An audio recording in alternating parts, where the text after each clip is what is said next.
Alright, so here's some of the crap I got today. I gotta figure out if this video card has to go back because it's got a broken fin.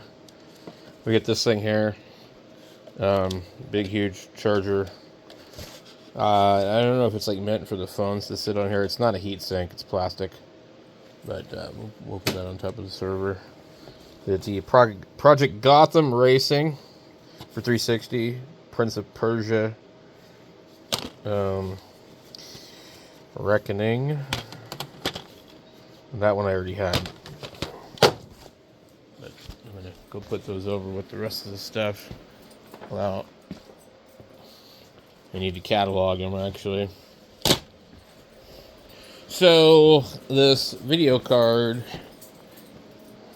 had a wobbly noise to it when I hit it with the air.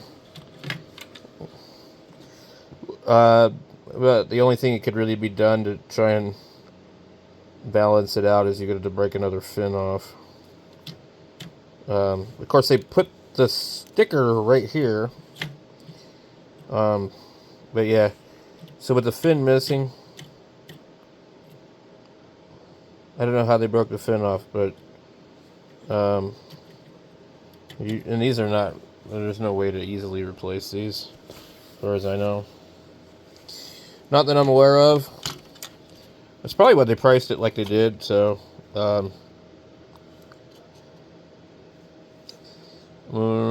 we totally could put different fans on it if I really wanted to. But I'm not really interested in this card very much, just because it's a power hog. Look at that. Have you ever seen one that uses that many? It's double. It would probably run with one, but yeah, DisplayPort, HDMI, and dual DVI. So I cleaned it up. It was super dirty. And then we also have the power supply here. I'm probably going to put this power supply in this one here because I don't like this one. And I don't need 800. I've had this one where it made noise and I could pick it up in the radio. But I don't know if this one's got enough stuff on it, so we'll have to see. And I have another power supply that was picked up recently too. But this one might actually look a little nicer if the wires are a little more manageable. So, I don't know. We'll see.